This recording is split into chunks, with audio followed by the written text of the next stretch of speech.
what would be an example of something you would reform? Let's take commercial fishing, for instance. Okay. There was one example of a commercial fisherman who was stopped by an officer who was deputized by the federal government, and so was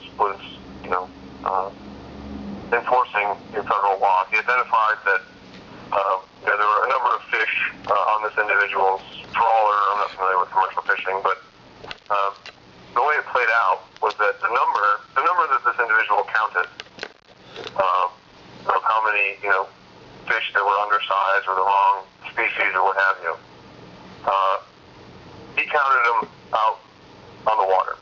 When they got back to shore, federal agents were waiting. They were waiting to arrest this person and conduct an investigation of the boat, etc. They found a discrepancy of, let's say, 5 fish. This guy was charged with destroying evidence.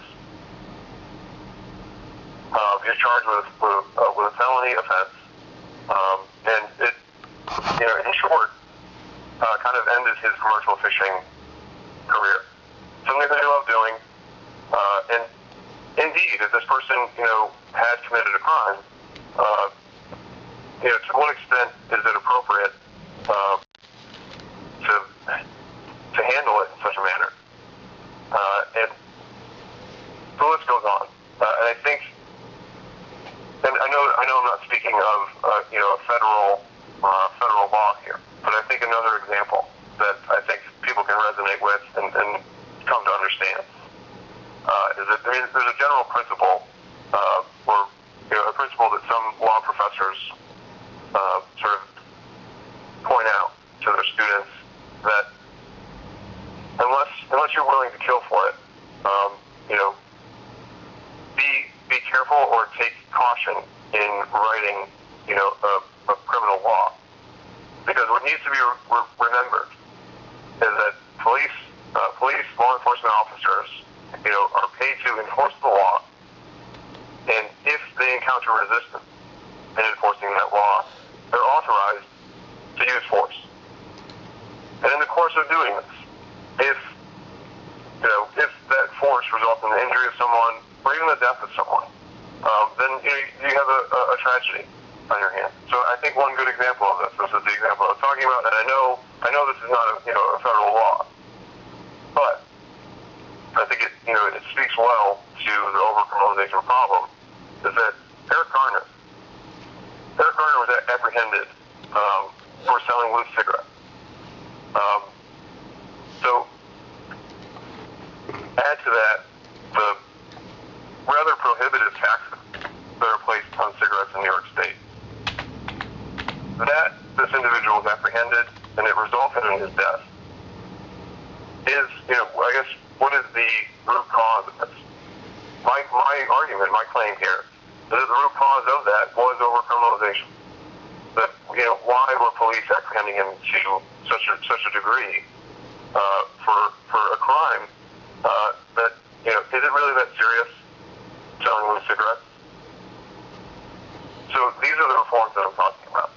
That to what extent has government overstepped its bounds, and to what extent do we need a correction and sort of a swing in the opposite direction toward reducing the role of the federal government and reducing the amount of federal criminal statutes that we have on our books. Okay.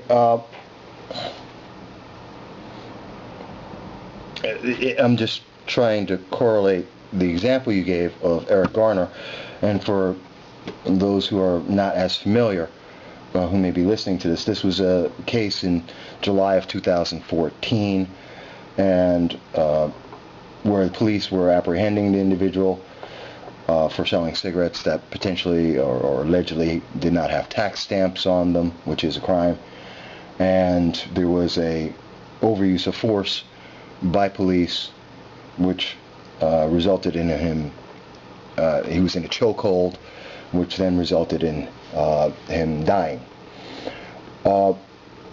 which would seem to be an excessive force case, not so much but you believe the source of the problem wasn't the excessive force of the police, but the underlying law itself. Okay, so the issue of excessive force is an issue. Okay. But what I'm pointing out is why were the police in that position? So to what extent, by way of law creation, were these police put into a position in which excessive force can be a conceivable outcome? Okay.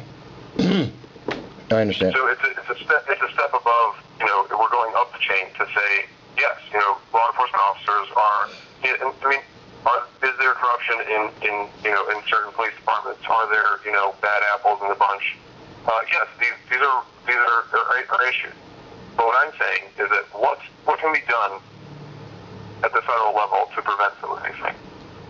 But additionally, what overcriminalization has swelled our prisons.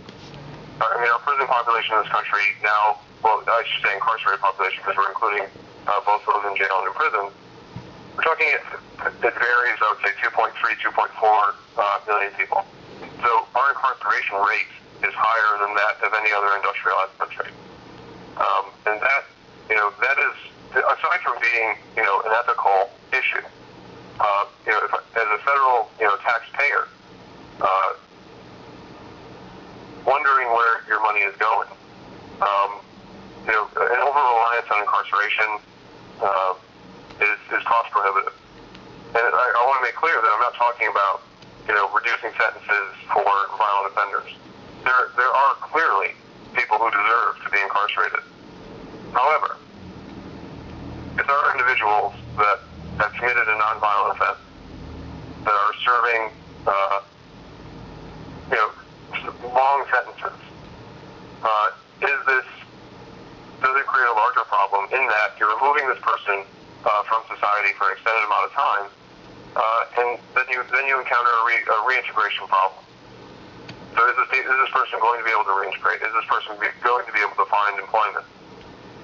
So given that we have such a large population, that they sort of refer to it as the forgotten population. But the stark reality is that between 95 and 98% of people that go to prison are going to be released, and to what extent are they going to be able to find employment and reintegrate? And unfortunately, what we see is what they call the revolving door. A great number of people, that are released in some way, shape, or form find themselves back into the system. So I believe, mandatory minimum sentences, strict penalties for non-violent offenses is an issue that needs to be resolved. And again, I think this is an issue that can be resolved in the next few years because, again, there is bipartisan support for this. All right. So does that mean do you support legalization of drugs? That is one of the leading causes of arrest and incarceration at this time. First, I would say that I'm in support of sentencing reform in terms of penalties for use, particularly use. So if you have someone that is addicted to a substance, to deal with that situation punitively, I believe misses the point. I think by and large, people don't want to be addicted to a substance. So to say that, the reaction to that, to be punitive, and to say, well, you're going to serve a prison term for this, is not productive. Now, in terms of broad-scale legalization, I would not be in favor of broad-scale. So, some of these harsh substances are, heroin, for instance, is a rising crisis particularly in our region. So legalization of a substance like that, no, I would not be in favor of that. What would you be in favor? In terms of, I think what you're leading to is the marijuana question. No, I'm just asking, where would you draw the line? I think debate on the marijuana issue is appropriate. And I believe, we have, I think it's 4 or 5 states now that have legalized recreational use of marijuana. And from a strictly libertarian standpoint, I would say that I would, at least for now, leave that decision to state. So it's a state issue. And again, so in terms of enforcing, the federal statutes in terms of that, we're at a point where there is that discrepancy where you have states that have legalized recreational use, and you have a federal government that is not. So in terms of addressing that issue, I personally do not see,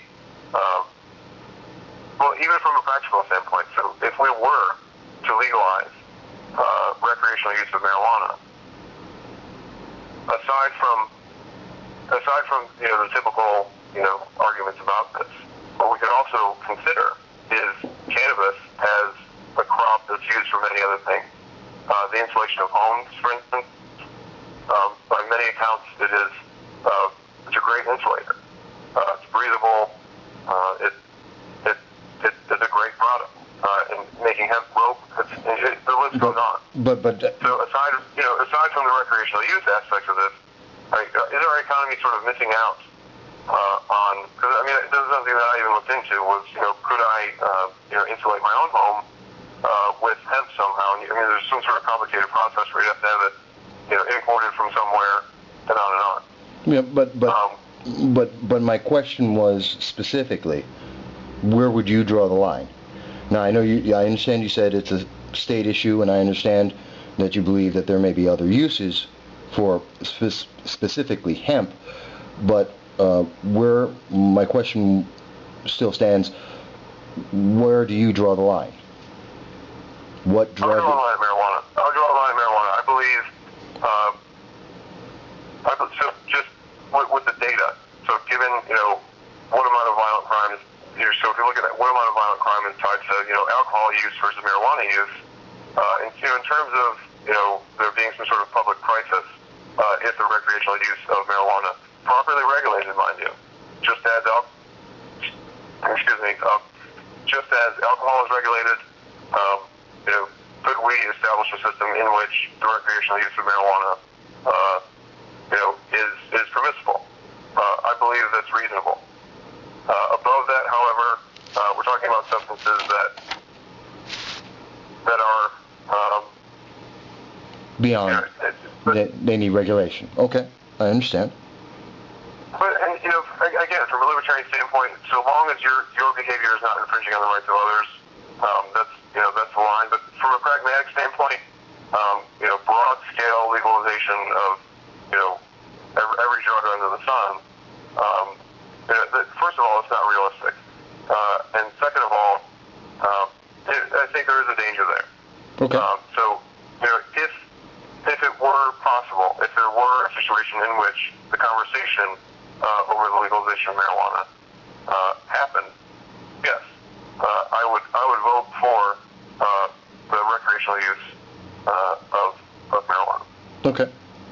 And even before that, if there were a bill having to do with medicinal uses, because children suffering from particular seizure disorders, can get relief with this drug. Okay. So, really, I guess from a criminal justice standpoint, the real drug crisis that we're facing is heroin abuse, which in many cases originates with prescription drug abuse. So those are things that need to be addressed as well. Okay. I do have, let me ask you one other question about this. So you mentioned that you wanted to reduce the number of regulations, as I'm understanding from several of your answers. You're looking at reducing the size of government, reducing some of the regulations that are out there.